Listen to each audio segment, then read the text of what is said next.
Everyone, Robert Clinkybeard here. We're just letting people in here. Super excited to hear Deb speak today. So we'll give things another couple of minutes to let everybody in. But thank you for all joining us today.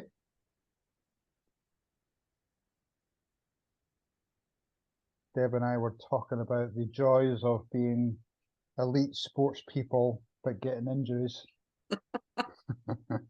You're very generous to call me an elite sports person. I used to be, like, I don't know, 30 years ago. Well, it's funny because up in our heads, it's still there. My rugby days, and you're skiing, and then Yep. unfortunately our bodies are not quite keeping up. They definitely are not. It's like the Nike brand is all about speaking to the inner elite athlete inside of all of us.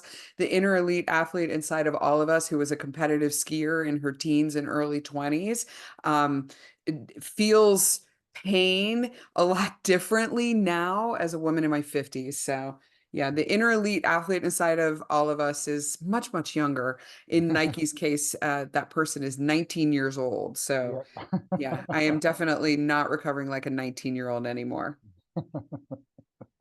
And did Willard just send his AI note taker, or is he coming here in person? That's really interesting. Good question. Yeah. Well, I know we do have Zeb here, so Hi, Zeb Zeb. is a new client of ours, so thank you for joining. Yay. Yeah, and feel free to turn on your cameras. Um, I like this to be interactive and see the whites of people's eyes, and we'll make this super fun if you're willing to do that. Otherwise, I'm just like sort of shouting into a dark abyss. Yep. Cool. Well, let's give things we'll give it one more minute here. It says the host is not allowing us to unmute. Oh, okay. Arvin, can you fix that? Just allow people to. Oh yeah, I removed that function. They should be able to unmute now. Awesome. I didn't want to sound rude and not reply to you.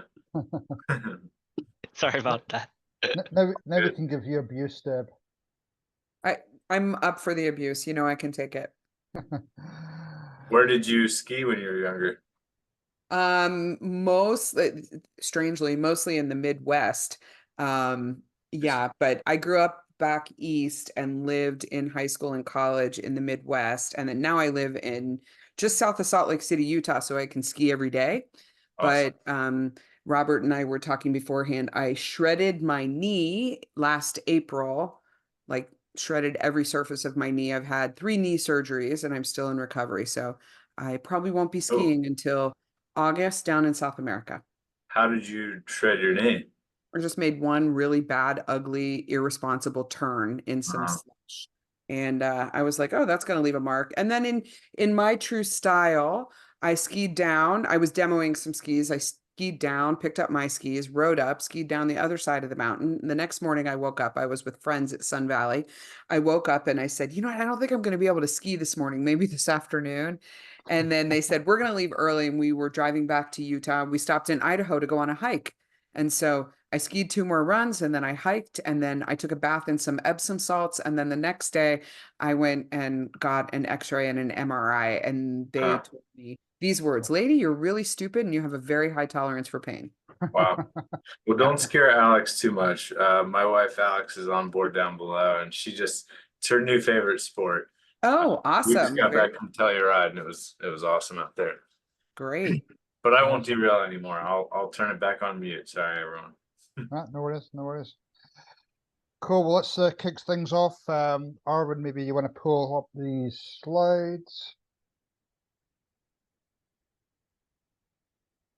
So, of course, we have the wonderful Deb Gabor. She's going to be talking about the branding masterclass, attracting legions of irrationally loyal fans to your brand. Here's a little bit about Wilson 360. Here's all the different services that we offer to our clients. We've definitely expanded our services over the last year from just doing originally just peer groups to offering fractional CFO services, strategic planning, operational excellence. So you can see the whole list there. We have a QR code if you want to find out more. Let's move on to the next slide. So Wilson 360 Plus is a new community offering that we've just launched a few weeks ago. What we're trying to do is build a huge community of landscape owners and other service owners, so that we can help each other online. We have access to facilitators. Sometimes I feel a lot of owners feel as though they're on an island, dealing with the some challenges that come up on a daily basis. So we want to provide them access to other business owners, to facilitators, to help ease that pain and give them access to knowledge. I mean, what landscape owners or service owners are usually very generous with their help and advice, but this is just a platform to be able to help them to be able to do that. So this is the new platform we've launched, and there's a special offer which is finishing up tomorrow, and our existing peer group members are already part of this, but we're trying to launch this out to a wider community. So if you're interested more, just contact myself and give you more information. This is the last time we're actually going to be doing a public webinar. It's just going to be for community owners after today. So Deb, you've got the honor of being our last public speaker, and then it's all just going to be a private room event after this. So next one, we have our annual event every July. So this year it is in Denver, Colorado, July 29th to 31st. I think last year we had 120 people there. So this year it's at the Four Seasons in Denver. Got some great speakers lined up, other business owners, some great sponsors, speakers coming in. So just wanted to get that marked in the calendar. So hopefully you'll join us there.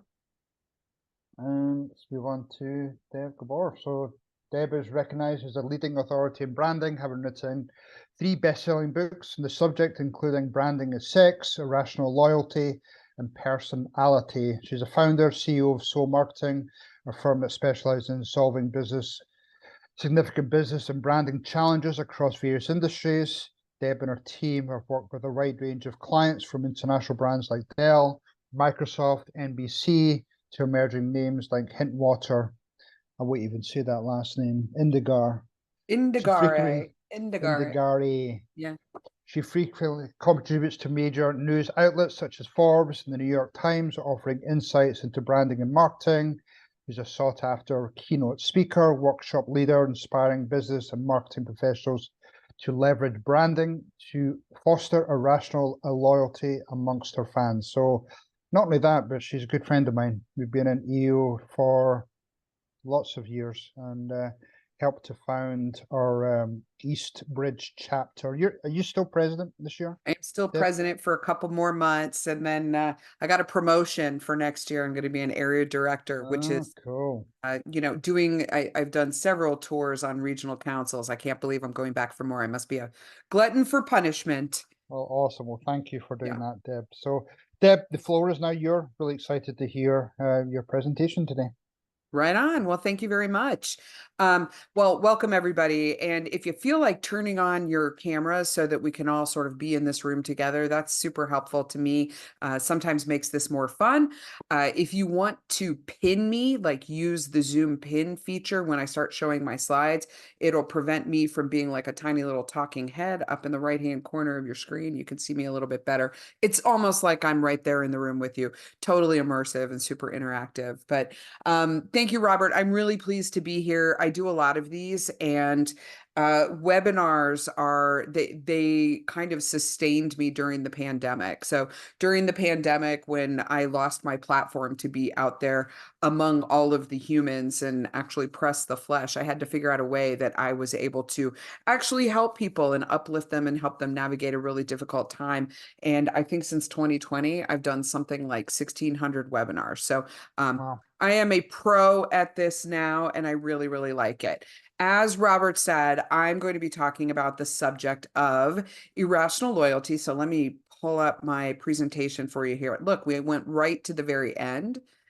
So I'm done. Thank you very much. It's been great. So as Robert said, I'm Deb Gabor, author, CEO, brand expert. CEO is really important because for the last 21 years, I was doing exactly what you are doing, building a business, hiring people, dealing with customers, being out there, walking among the humans in the world, trying to create the condition that I call irrational loyalty.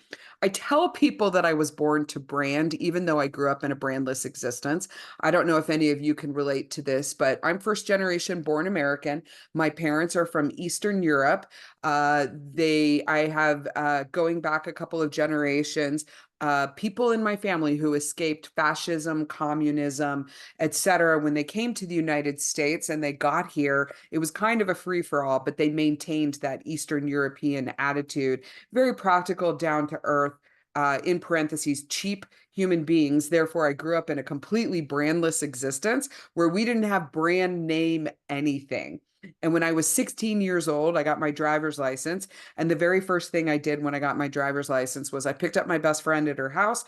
We drove to McDonald's, where for the first time in my life, a McDonald's hamburger crossed my lips. And while I didn't really like how it tasted, I understood sort of the mystique of the brand. And so probably from the age of 16 forward, I've been obsessed with brands. Like I live, breathe, talk, think, and evangelize about brands. And so these are 3 books that I've written. Branding is Sex, Get Your Customer Laid and Sell the Hell Out of Anything. How many of you are here because you saw that as a title in my bio?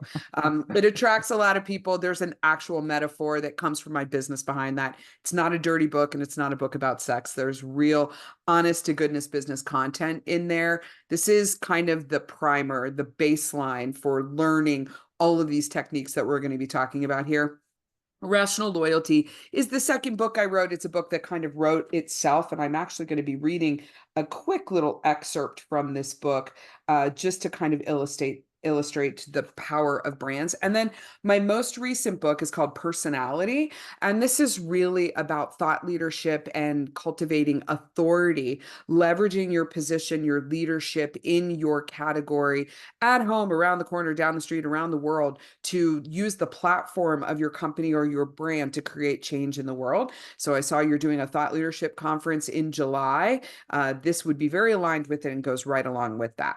So I'm going to jump right into this idea of branding, and then we're going to start talking about irrational loyalty. So story time, everyone. I'm going to read you a little story from this book, and it goes like this. So as I read this, I want you to think about if you can guess what brand this is. Strange-looking machines filled the room. They beeped and whirred, casting a greenish glow onto the walls. Tubes and wires ran across the floor like the back room at a Radio Shack. A 2-year-old boy lay dying in a hospital bed in Denver.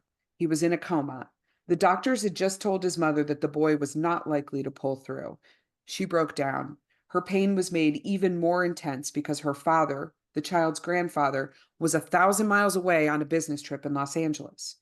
When the grandfather got the news, he rushed to the airport to catch the first flight to Denver.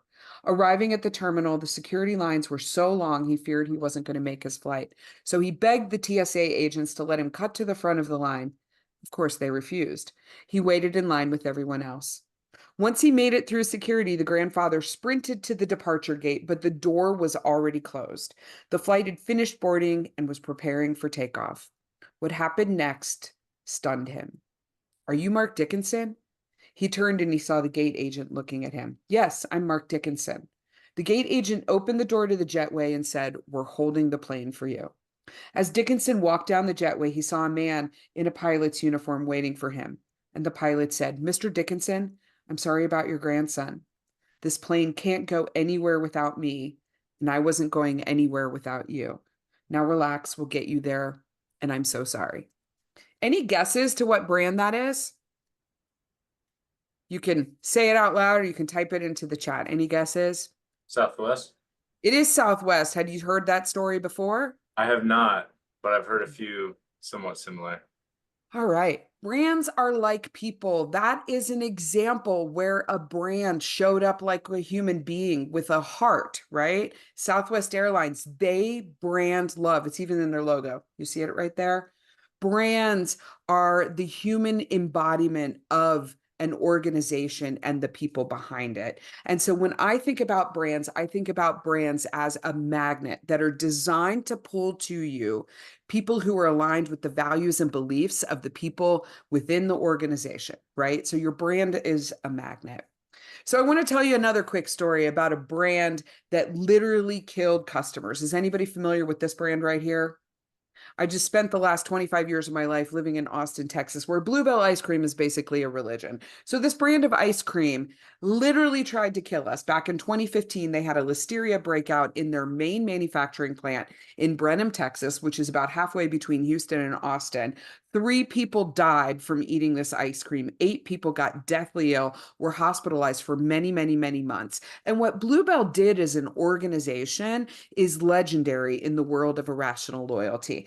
So they closed down their plants. They took all of the ice cream off the shelves of every grocery store where it was being sold, which at the time was about 12 states.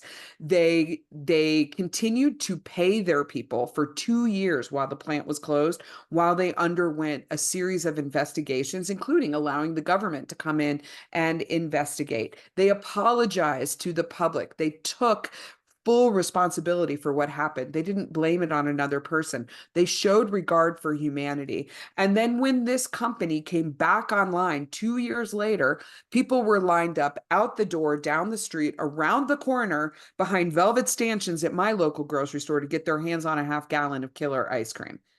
There's no irrational loyalty beyond people willing to eat a product that literally killed its customers, right?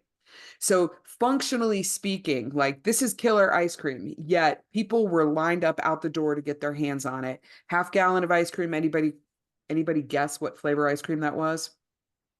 It was just vanilla. It wasn't even Millennium Crunch. So let's talk about this idea of irrational loyalty and what I mean by that. And so if you are taking notes, irrational loyalty is the condition where people are so indelibly bonded to your brand that they'd feel like they were cheating on you if they were to choose an alternative. Let me repeat that. Irrational loyalty is when people are so bonded to your brand, they'd feel like they were cheating on you if they were to choose an alternative. Is anybody here irrationally loyal to a particular brand? Anybody have a brand that they're like, I couldn't even consider a competitor. I'd be cheating. Anybody out there an iPhone fan? I'm a fan of all the thingies. I look around my desk. I have literally every product that Apple has made. Let me talk to you about this concept of irrational loyalty and how it relates to the iPhone. So I am so indelibly bonded to my iPhone that when people who have Android phones text me and I see the green text bubbles, I get a little twitchy. Anybody else feel like that? You know what I'm talking about there? There is absolutely nothing rational in that. So a couple of years ago, Samsung came out with a competing product that was almost exactly like this. The two products were so virtually indistinguishable from each other that the companies sued each other. I decided I needed to go check this out. If there's something as good as the iPhone, I need to see what that's about. So I went down to my local Best Buy store. I met the most adorable and knowledgeable sales associate who showed me that Samsung Galaxy S, whatever it was at the time. And here's some key things I learned. It had faster memory. It had more onboard storage. It had a more wide open ecosystem of apps available. I could use any plug in this little thing here, right? It had more durable glass, which is an issue for human beings like me. I've dropped my phone like 3 times, replaced the screen multiple times. All of these things, plus it cost on the average of about $500 to $1,000 less than the iPhone.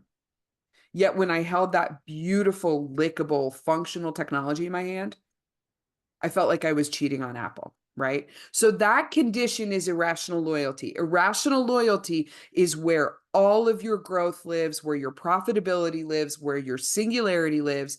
We recently did some research at my company to measure what is the financial impact of irrational loyalty. And here's something we learned.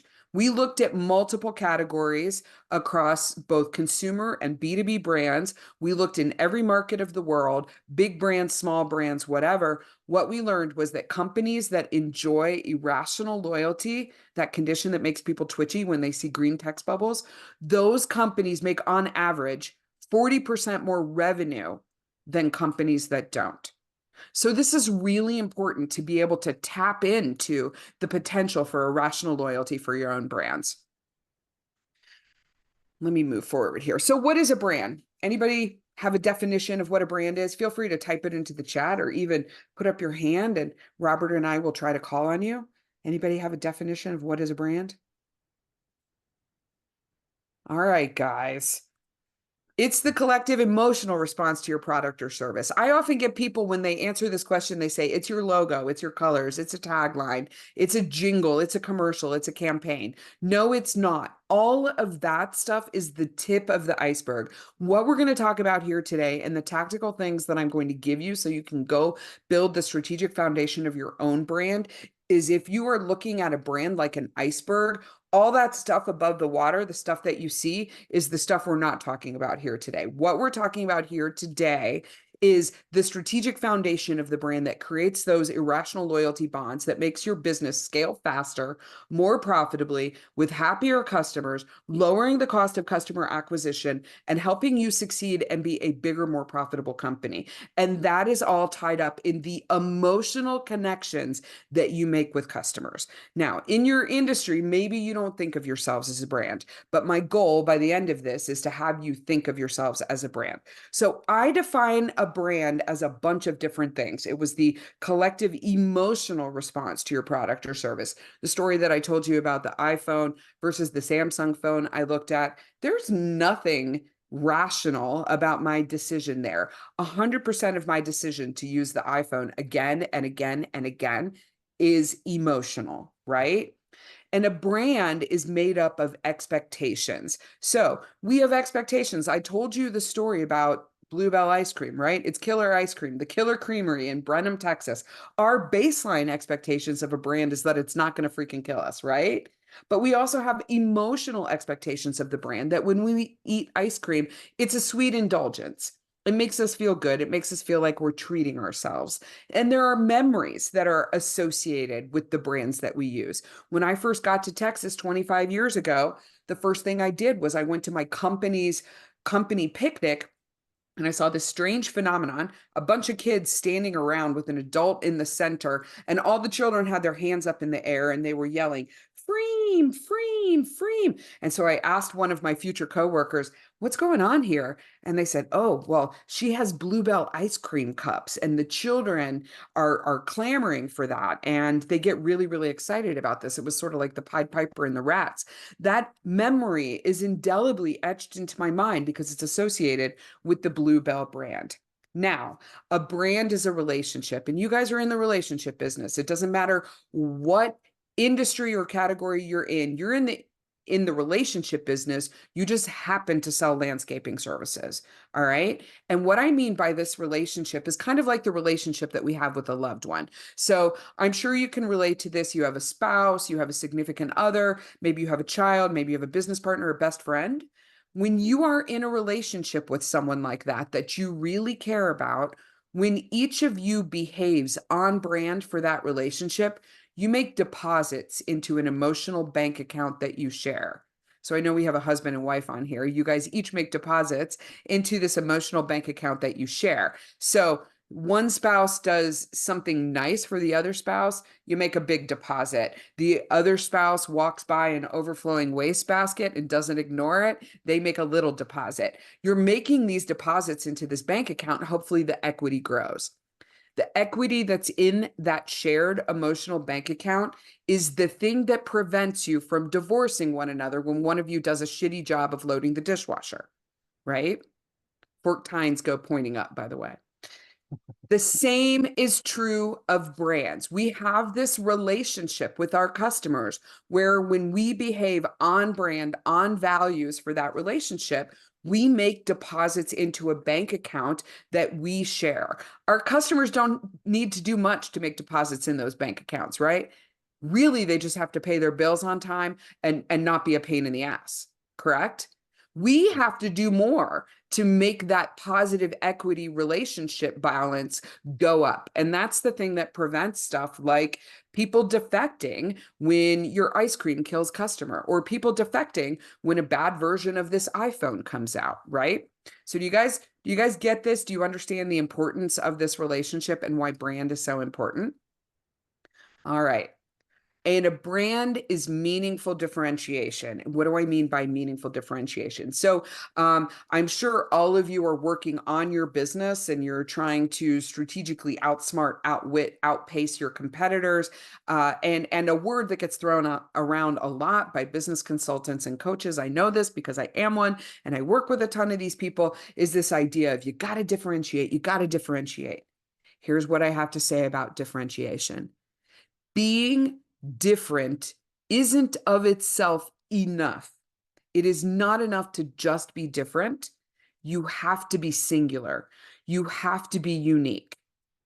So the only meaningful differentiation is singularity. So when you think about differentiation, we're really talking about differentiation, not just having something that's faster, better, slimmer, more servicer, right? Nicer, sweeter, more colorer.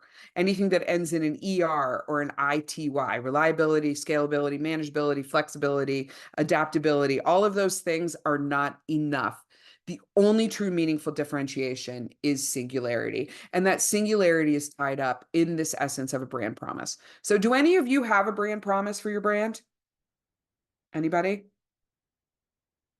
All right, I'm going to show you about the power of brand promise because I think that this is important and it's really, really illuminating. When you have a powerful brand promise for your organization, this is an internally anchoring doctrine for your business that sums up the experience and the value proposition of your business in every action you take as a business leader and every employee on the team. Let's take a couple of them here. Does anybody know what the Amazon brand promise is? Amazon's brand promise is to be a platform for buying and selling anything from A to Z. Look, it's even baked into their logo. See this little arrow right here? A lot of people, they don't realize that, but it's a platform for buying and selling everything from A to Z. This underscores every decision they make as an organization, how they treat their customers, how they treat their partners, how they treat their sellers, their vendors, their customers, their investors, everything. It's a platform for buying and selling everything from A to Z. So that means that when Amazon a couple of years ago acquired the Kenmore brand, do you guys remember the Kenmore brand from Sears? When they acquired the Kenmore brand, there were a ton of people out there, pundits, analysts, experts.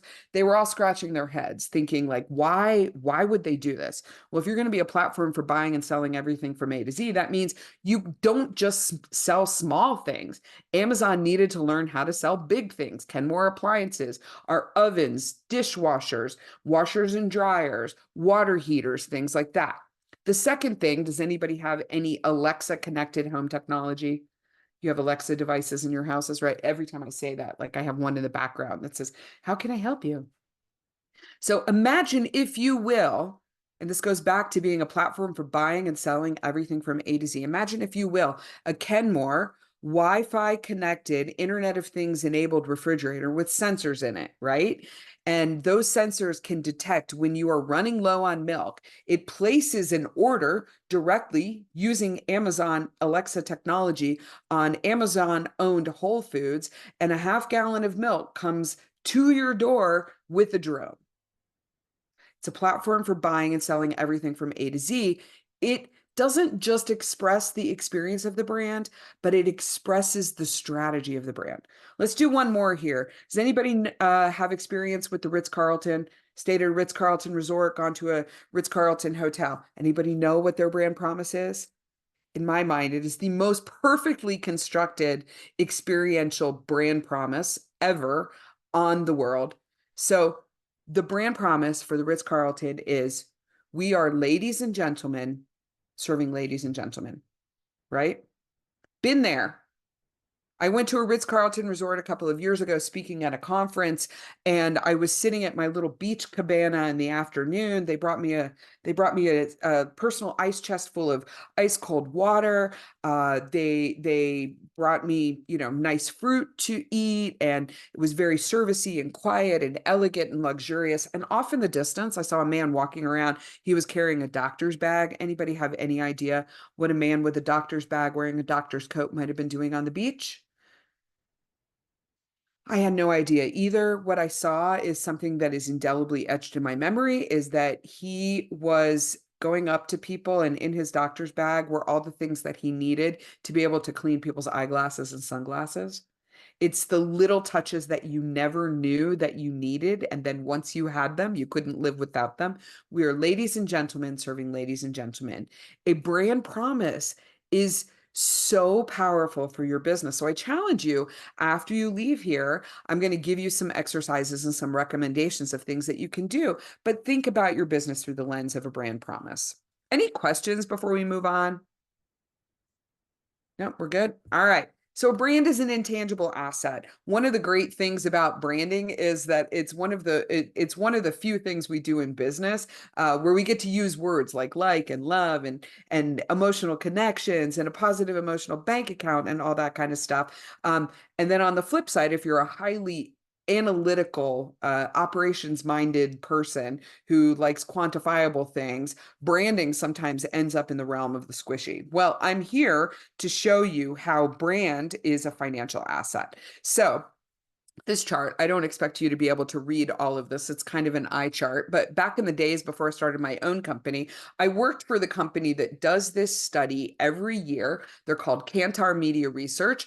They do a study every year where they measure what is the contribution of the value of a company's brand to the overall capitalization of the company. And I don't know why this chart is so pixelated on this screen.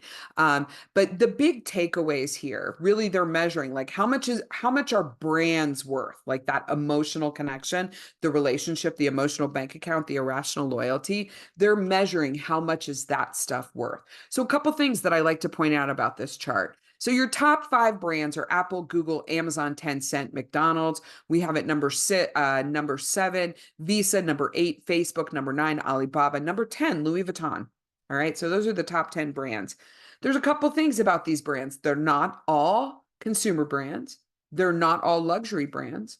They're not all B2B brands. They're not small brands. They're not big brands. They represent different categories. If you look at the list of the top 100 here, you see everything from consumer baking brands to high-end designer luxury brands to Walmart is perennially on this list. And then we have brands that have a legacy that have been around since time immemorial, brands like Coca-Cola and also brands like Pepsi.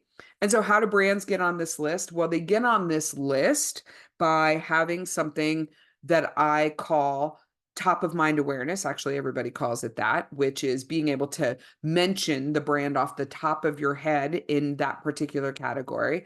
Also, the brand has legacy value and equity to it. Here's an example for you.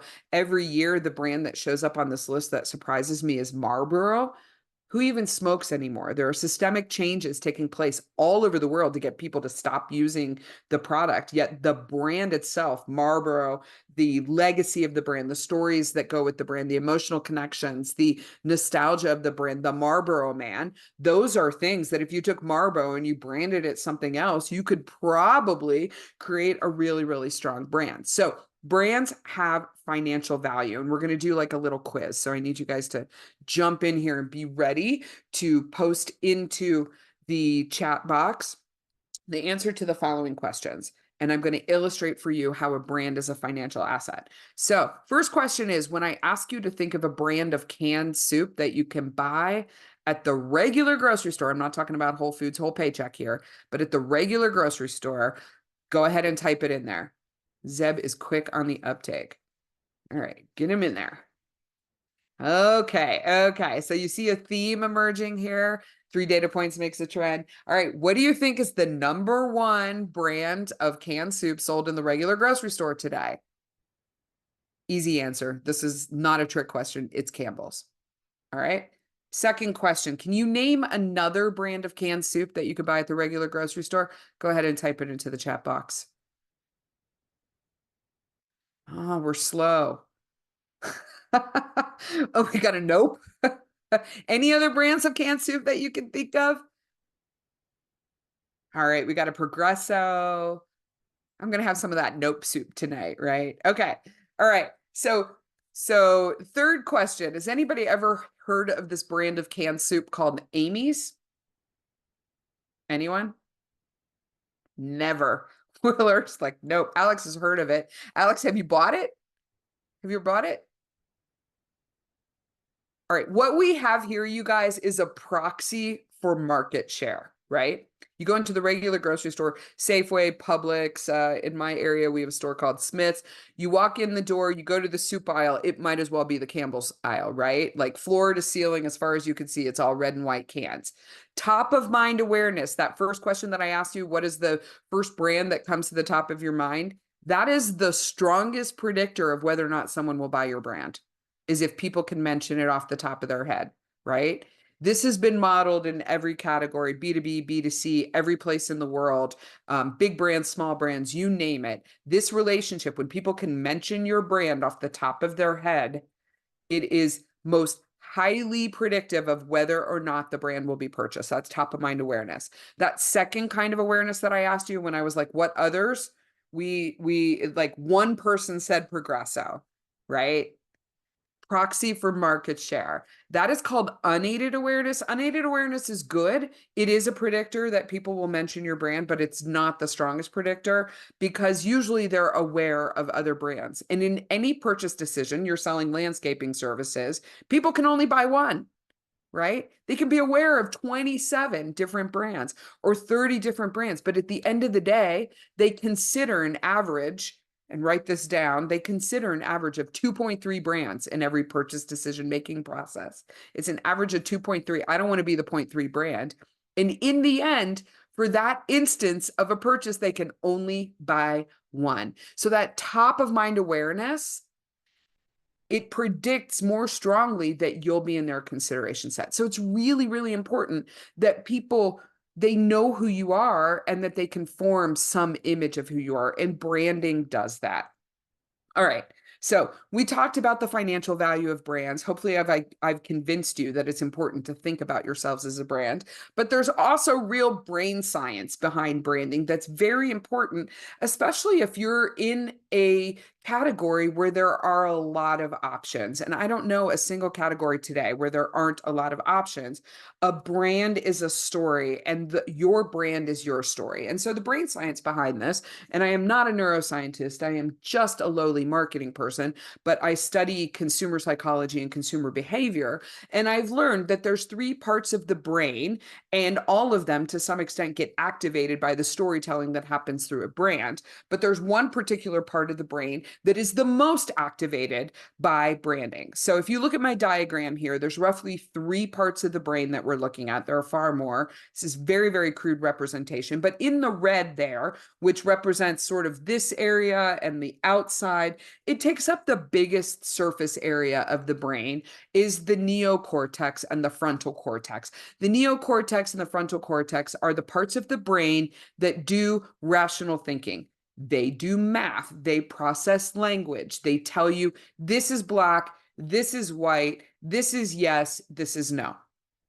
Back here, that sort of gold brown color is the reptilian part of the brain. That's the part of the brain that handles our fight or flight response. The amygdala is there and all of the things that kind of regulate all of the neuropsychological reactions that we have to things. When we're scared, the hair on our neck stands up or on our arm stands up to increase our surface area so that we look bigger and meaner and badder to predators, right? So that's controlled by that part of the brain. But deep in the core, represented by the yellow in this diagram, is the part of the brain that gives people the feels, which is the limbic system. So if you've ever watched the Simon Sinek Start With Why Golden Circle video, his TED Talk, now legendary from probably about 8 years ago or 10 years ago at this point, he talks about the limbic system and activating the part of the brain that makes people feel and makes them ask the question of why. Well, which part of the brain do you think gets activated by branding?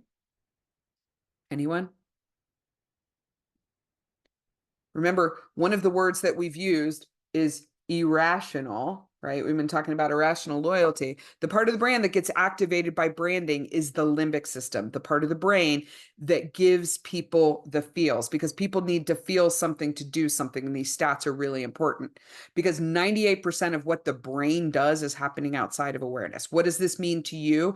Every time you stand in front of a customer, you are dealing with only 2% of their brain, right? And in many cases, their brain capacity is severely shrunken, right? So you're dealing with only 2% of their brain because 98% of what their brain is doing at any given moment is digesting their food or metabolizing the booze they drank last night, or it's engaged in circulating their blood, helping inflate their lungs, growing hair, all of these different things. You only have 2% of a person's brain to deal with to start with, right? And some of their brains are pretty darn small.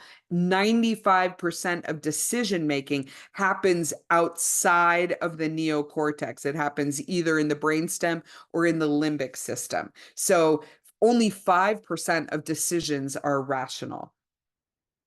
That's why you need to have a brand, because a brand makes people feel something, and people have to feel something to do something. If you don't believe me, then go look at the work of this great scientist, Antonio Damasio, who I think he's at Harvard Medical School now. He did research on people who had broken the feeling parts of their brains. They literally had damaged their limbic system. They had lost the ability to feel. We're not just talking about my ex-husband here. We're talking about real life people who had broken their brains. They couldn't feel. They couldn't facilitate the most basic decisions like paper or plastic. Have you ever felt paralyzed by decision?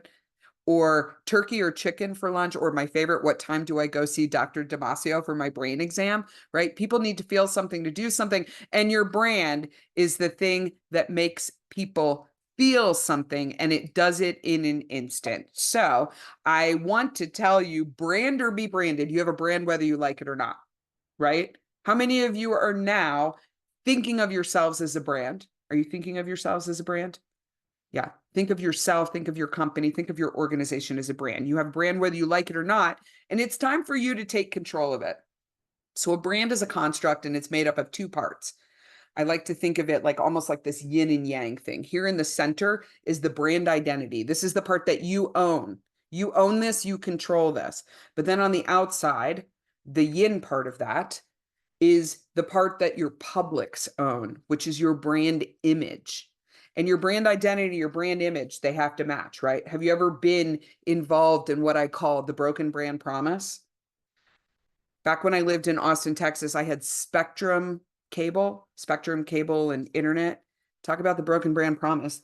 Their brand identity was not "we suck," but their brand image sure was, right? Not just the reliability of the services and things like that, but with regard to how they showed up to me as a customer, invariably it was the broken brand promise, where their brand identity, their image didn't match. They said, we're very, very customer forward.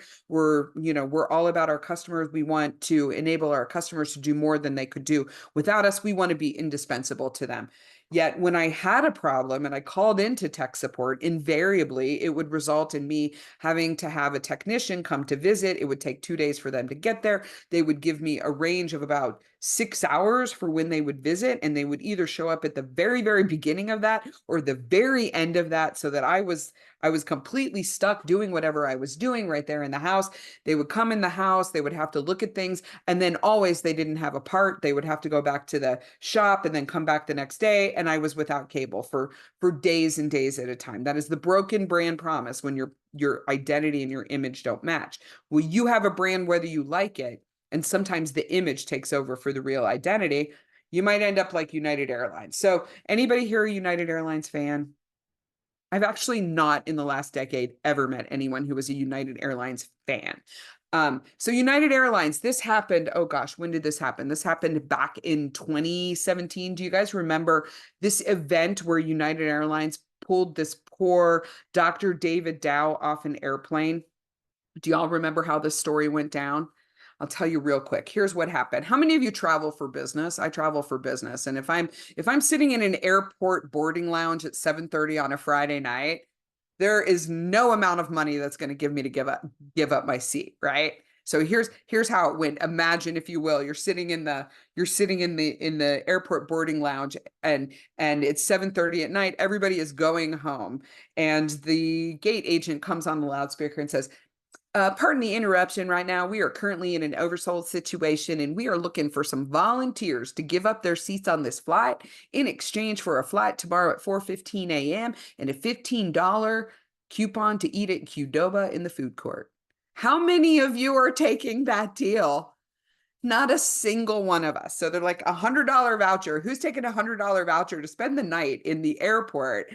No, none of us, right? So then they up the ante a little bit. They're like, we are now offering a $200 voucher and 2 Qdoba gift certificates. No one is taking that deal, right? So they go through the whole process.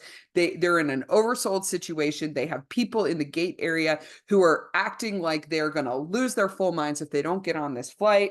And so the gate agent has this bright idea and says, let's get out the passenger manifest and figure out who paid the least for their ticket. So they run down the list and like, oh, Dr. David Dow, he bought one of those Y-class tickets. That guy paid the least for his ticket. Let's go get him off the plane. So they march onto the plane, right? And they're like, I'm real sorry, Dr. Dow. Listen, I know that you bought a plane ticket just like everybody else did, but we have other people who paid more for your seat. So we're going to ask you to leave. What did he say? Not just no, but hell no, right? And he held tight and he refused to leave because he's like, I have just as much right to be on this plane as anyone else. I bought this ticket fair and square. You can't make me leave. So that really bright gate agent, she called security. Security marched onto the plane. They grabbed that guy out of his seat, white knuckle and everything. They dragged him down the aisle of the plane. They knocked him senseless. There was blood.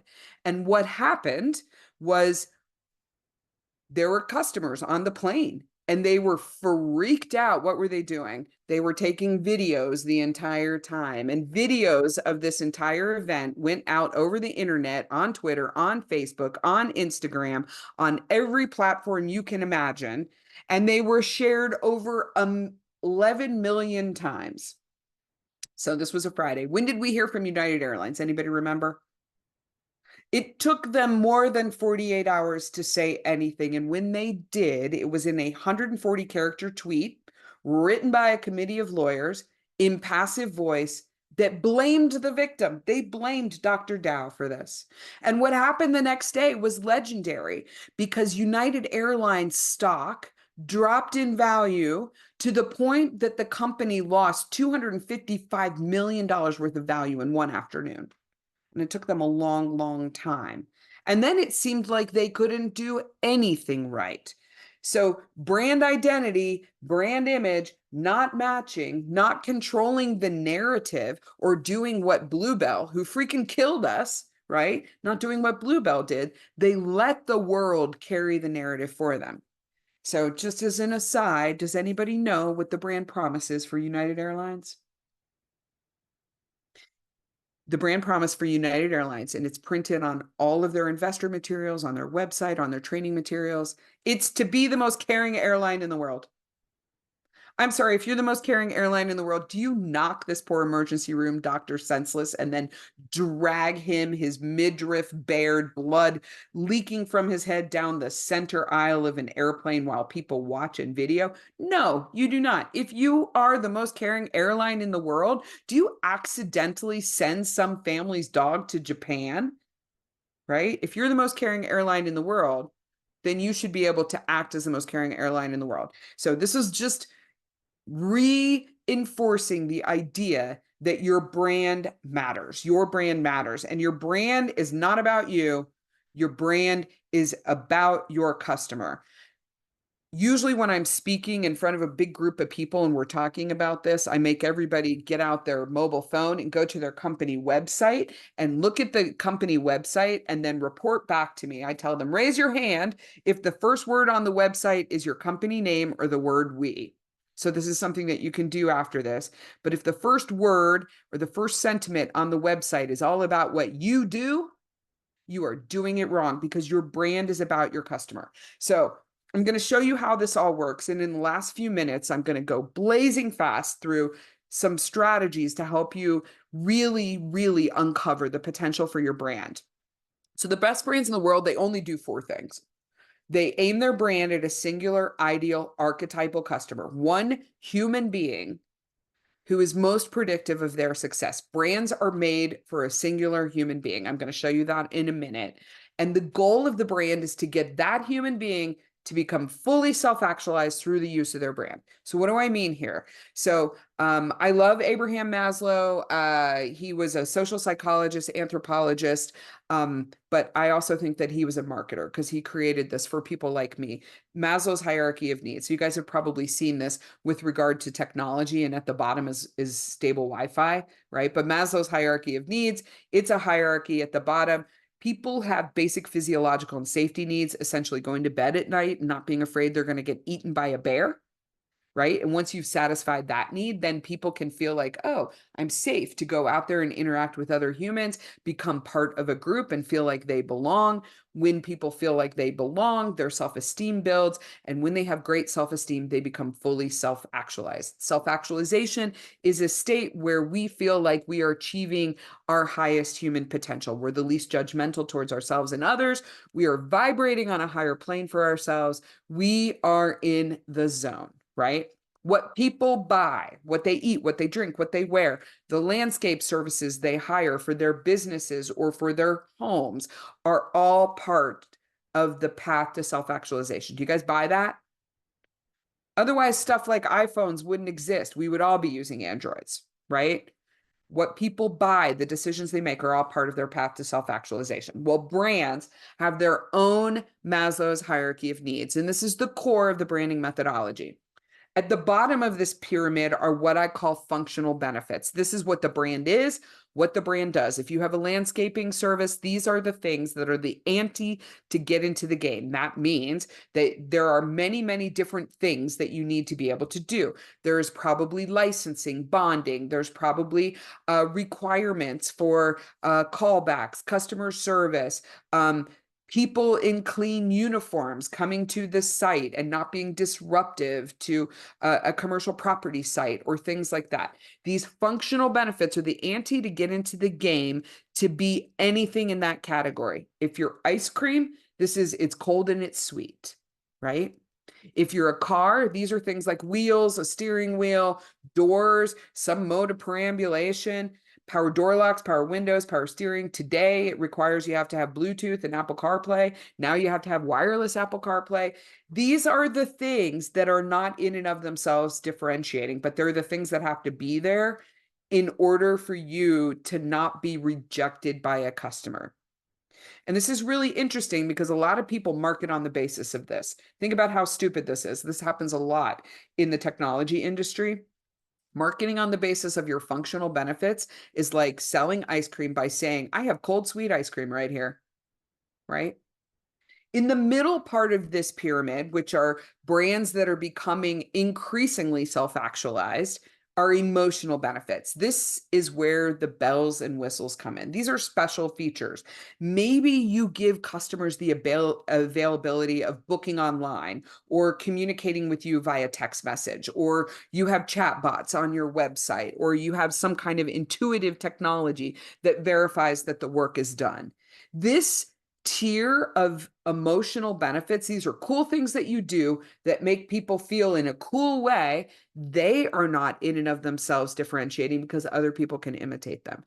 Take, if you will, I mentioned this before, power door locks, power windows. Anybody here purchase a car where you paid extra for those? I'm old enough that I know it's hard to believe, Robert, but I'm old enough that I have purchased a car where I had to pay extra for power door locks, power windows, power steering. I even paid once on the very first car that I bought with my own money when I graduated from undergrad. I paid $400 for a vanity mirror, which is that little mirror that's on the back of the visor of the car. You wouldn't even consider buying a car today if it didn't have power door locks, power windows. That's because today's options packages are tomorrow's standard equipment. If it can be imitated, it will. So years ago, some smart car manufacturer decided to make power door locks, power windows, power steering, now Bluetooth, now Apple CarPlay or Android Play or whatever the equivalent is, bi-xenon headlamps, good stereos, leather seats. Now, a smart car manufacturer makes those standard equipment for their entire line. What happens? It becomes standard equipment for the entire category. When you differentiate on the basis of your proven proprietary technology or your locked down IP or whatever whiz bang service that you're putting out there to the world, you are basically opening yourself to competition.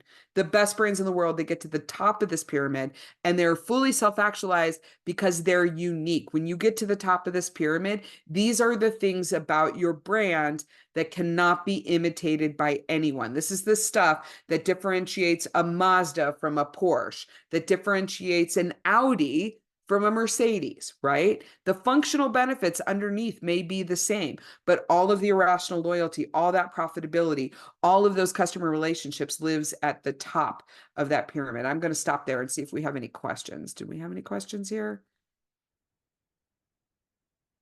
Yeah, Willard says Subaru four-wheel drive is the standard for their line. Yes, absolutely. So, all right, we have 5 minutes left. So I told you the best brands in the world, they do 4 things. First thing they do, they aim their brand at an ideal customer archetype. This is a singular human being who is worth the most over the long haul, the one who is the most profitable and a delight to serve, the one who will buy from you again and again and again. You guys run services businesses. I run a services business. When I am not working with my ideal customer, I am working with someone who is not a champion. I am working with someone whom I'm over-servicing, who is costing me money, who is making my employees drink wild turkey at their desks and rock back and forth crying, right? We all know who this customer is. Your job is to make a picture of who this person is, and it may be based on a real person, right? A real human being who's most highly predictive of your success. That's a great place to start. I'm going to give you access to an exercise where you can do this with your team. But the idea is to make a drawing so that you can see that person in your third eye. Not just the demographic profile, but a psychographic, attitudinal, behavioral profile. We're going to do another quick quiz here. How many of you have ever shopped at Whole Foods? You guys know what Whole Foods is? All right, we have 3 possible ideal customers here. We have in the left, the big picture. We'll call her hippie chick. She was a meme a couple of years ago. I'm sure her parents are really proud. She smells like patchouli. She's one possible ideal customer. We have in the upper right-hand corner, she's wearing $400 worth of Lululemon athleisure, hasn't been to the gym in 6 months. She is standing at the counter. She is looking at the food labels and she's looking at the nutrition information and the source of the food. Down in the lower right, we have Christy. She has a grocery cart full of delicious whole food. She has her non-gender specific child behind her holding a head of Napa cabbage, because those kids always love Napa cabbage. She drove there in a Cadillac Escalade, and she has a $7,000 handbag. Which one of these people do you think is Whole Foods' ideal customer? Any ideas? Bottom right. Which Christy. one? Bottom right? Christy. Yes, exactly right. Christy is Whole Foods' ideal customer. She's the one who is purchasing from Whole Foods all the time. She does all of her grocery shopping at Whole Foods, not just when it's a special occasion, because her number one goal in life is to be seen as the best mom on the block by providing her kids with the best food, right? You can do this for your own company. My company is called Soul Marketing. We did this based on a real client who we have worked with at 5 different technology companies. She is now the chief marketing officer at SAP. She is so irrationally loyal to my brand that when she negotiates her employment contract, which happens about every 18 months, that's the average tenure of the CMO in fast-growing technology companies, she negotiates into that a clause that says she can hire us within 6 months of joining there. She's willing to stake her professional reputation on us. So first thing, you aim your brand at a singular ideal archetypal customer, and then you move them up this pyramid. How do you get to the top of the pyramid? Well, you answer these 3 questions. Second thing the best brands in the world do is they become part of that customer's identity. How do you figure out how to become part of your customer's identity? It's by asking the question, what does it say about them that they hire us? If I told you that I drove here today in a Ford F-150 truck, actually I'm in my home office, so I didn't drive anywhere. But if I told you that I was getting ready to go to lunch in a Ford F-150 truck, you would know something about me from the choice of what I bought, right?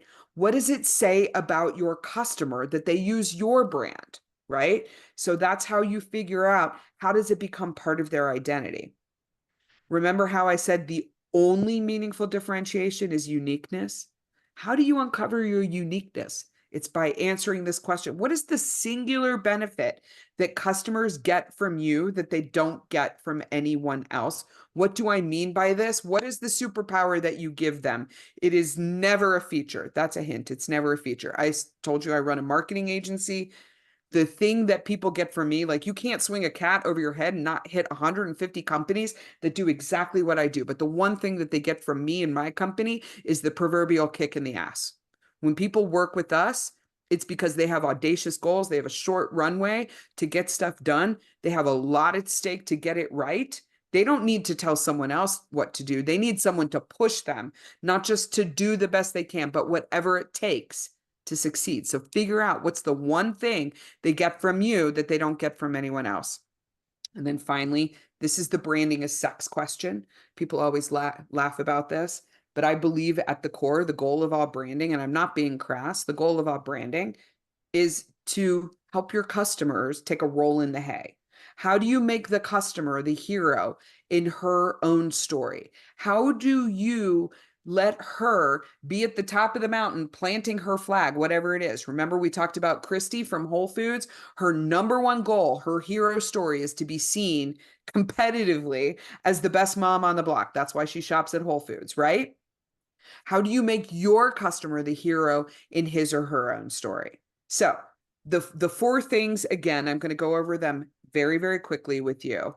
So the first thing, create this ideal customer archetype. Figure out who is the customer who is most highly predictive of your success that you want to develop that emotional connection with. You're in a relationship with this person where they're going to pay on time and they're going to be a decent customer, but you're going to add to the positive equity in that bank account so that the one time that your crew doesn't show up on time, she doesn't throw you out on your bums, right? Figure out who that is and then get her to the top of this pyramid by answering these questions. Number one, what does it say about her that she hires you? Not what does it say about her or him if we're talking about the commercial side or whatever. What does it say about that person? Not that they hire landscaping services, but they hire your landscaping services in particular. What it says about my clients that they hire me is that they have a lot at stake, that they have audacious goals, that they are in growth mode, and they don't have time for BS, right? What is the one thing they get from you that they can't get from anyone else? The hint is it's not a feature, it's not a bell, it's not a whistle, it's not proven proprietary IP, it's not like a whiz bang service that you offer. It is a superpower that you give them by doing something that no one else does. And then finally, your job is to make them the hero in their own story. So I know that's a lot. This is my contact information. The best way to get in touch with me, I give everybody my phone number, my email address. You can text me, you can call me. I get a lot of random texts after speaking engagements that I give. So I ask that you mention where we met. So tell me, like, we met at the Wilson 360 thing, and that would be very, very helpful. And then I know that you're not just a spam. But reach out to me. I will talk to anybody about branding any day, anytime. I have some extras for you. I'm posting a link in the chat where you can go and download some interactive worksheets. These are, you can print them out and you can write your answers, or you can do them online. I've made them completely interactive. There's a bunch of different exercises there. There's the ideal customer archetype exercise. I know I went through that really, really quickly, but you can take that and you can do that with your leadership team, or if you have marketers on your team, you want to do this together and get one profile of one human being. Also, the brand values pyramid exercises in there where you build that Maslow's hierarchy for your brand. And then the 3 brand questions, there's an exercise in there too. So feel free to download those. In the spirit of transparency, you will have to give your email address, but then you get on a list where you get my not so frequent newsletter, but you get updated about cool things. And I always have fun giveaways. If you don't want to stay on the list, of course, you can unsubscribe, because as a marketing agency, we follow all the canned spam rules. So that's all I have for you today. I know we're a little bit over time. We got started a little bit late. I want to thank everybody for being here and for paying attention the entire time. Anybody have any questions? I'm willing to hang around for a little bit, Robert. Deb, wonderful presentation, very thought-provoking. Really do appreciate your time today. Anybody, I don't see any questions in the chat, but anybody can just take themselves off mute and jump in. And if they don't, then I encourage you to reach out to Deb. Deb is, wonderfully generous with her knowledge. Be happy to chat to you, no obligations, but she's a great person to know. Yeah. Let me know. Let's see. How do you tap into the customer identity with landscaping? Okay. All right. That's a really good question. So, are you selling services to businesses or to individual homeowners? I'm asking just as a general question, not as a landscape owner, but because that is a large audience that we serve. And so I think that a lot of the people here can probably relate to that question. Okay. Well, Pam said commercial for the most part. Let me show you how this works in commercial, because this is one of those things that it seems counterintuitive that you have an ideal customer in the commercial space, right? So commercial, I'm imagining that's property owners, property managers. It could be, like in some cases, like commercial real estate, people who are leasing. It could be companies themselves who own commercial property. There's a lot of scenarios for this, right? You see, I just named 6 potential audiences for you. There is a singular human being within that organization who is most ideal for you. Figure out, what is their purchasing role within the organization for services like this? Is it the owner and they make all of the decisions, everything from establishing the need, doing the research, making a selection, approving the purchase? Or is it just ultimately, the one person at the top of the decision-making food chain? You need to figure out who is most ideal, pretty much whoever is closest to the approval of the sale, right? And then figure out, what is the psychographic, attitudinal, and behavioral characteristics of that person. I make my clients draw this because it's a really good place to start. Sometimes we start with, who is it not?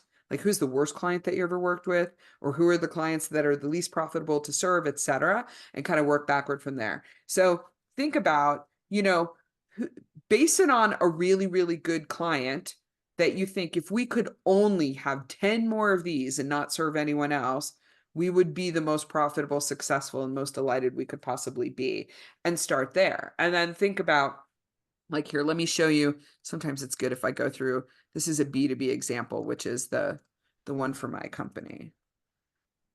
All right. Her name's Lindsay. She's based off of a real human being.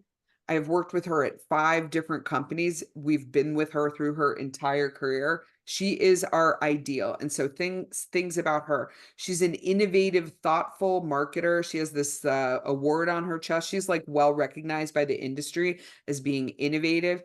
I put in the picture this army of people behind her, all raising their hands, saying that they can help. Like, she is a person who is able to get other people on board. She's a champion of people, and then people champion her, that kind of idea. So she has a lot of influence. I put a tree in the picture because she's in growth mode. And this target here, she is extremely results oriented, which I read this as, she is not really interested in the sausage making details of the process. She just wants to have the benefit of the results. And, her growth chart is going up and to the right. If it doesn't get her going up and to the right, she doesn't care. We put this little picture in the tree because she's very familial. This is a person that, as she goes in her career, she takes like a posse of people and vendors and partners and employees with her from job to job to job. And you want to be part of that family, right? This is the most important thing in the picture. You can see down here, there's like money flying around, and then there's like a pot of gold buried under the ground, and a shovel. We call this Lindsay's golden shovel. And this means that when I come to the table with innovative ideas for her that are beyond her budget, she can ask that army of people back there for budget. She gets out her golden shovel, and she can always dig for budget all around the organization to fund the things that she wants to do that are going to help get her to the place that she wants to be, right? I recognize Lindsay's golden shovel in people when I'm in the prospecting and new business development process, right? I can ask them questions about what's important to you. You know, what does the best relationship look like to you? How far do you want to be pushed? Do you have the stomach to work with a team of people who are going to make you go farther faster, right? When you know who this ideal customer is, and this takes work and this takes alignment with your team. So when I work with clients, I bring like that big butcher paper, like a big roll, and then we lay it out on the floor. We trace a human body life size and we draw it. And then we bring, like, I break people into groups and we bring it all together. We do one profile. And often these companies, they keep these things and they put them on the walls in their offices and things like that to remind them of who this person is. So when you're dealing with a commercial client, think about the human being inside the ideal business. So you probably have an ICP. I know all business planning methodologies talk about get your ICP profile, but here's where the ICP profile falls down, because it's like, it's a demographic or a firmographic. They're like, we're for busy moms. Who here is a busy mom? Is there anybody on this call who's a busy mom? I'm a busy mom, right? Alex, how old are your kids? 3 and 5. 3 and 5. Okay. Pam, how old are your kids? Much older. Much older. 30 and Right? Okay, 29. we've got busy dad here. All right. I'm a busy mom. My daughter is almost 27 years old and lives in New York. I'm a busy mom, not being a mom, right? But when you market to busy moms, you are missing out on the nuances of what are the children's age? Like, what are the relationships in the family? Does the mom work outside the house or in the house? Does the mom run a business, right? All of these different things. Like, what's most important to the mom? Are you a Christy kind of mom? Christy is not a working mom. Christy from Whole Foods is a mom who has lots of time to take her non-gender specific child to Whole Foods, right? So it's really, really important for you and your team to get on the same page. I always tell people, if you do nothing else in branding, if you think all of this stuff that I'm telling you is just like utter bunk and BS, just do the ideal customer archetype exercise and get everybody on the same page about who is the customer who's most highly predictive of our success and what do they care about, so that we can elevate them in their own story. So I know I'm way, way over time. I want to tell you, like, great appreciation, Robert, for bringing me here as your last public webinar. Well, thank you, Deb. Really appreciate your Hope I time. didn't embarrass you to the public. You were wonderful. You were wonderful. So thank you again, Deb. And I know you're a busy person, and hopefully everybody enjoyed the webinar today. So take care, everyone. Thanks, All everyone. righty. Well, great, guys. Thank you. Feel free to reach out. My contact information is in the chat, and go and download those forms and try it yourself. I recommend, like, if you try it and you're like, ooh, I'm stuck, call me. Let's get on a call. I'll look at it and I'll help you improve it. So I give all those resources away for free because I'm on a million brand mission. So anyway, take care, everybody. Thank you so much, and good luck and happy branding. Thank you. Bye. Thanks, Deb. You're great.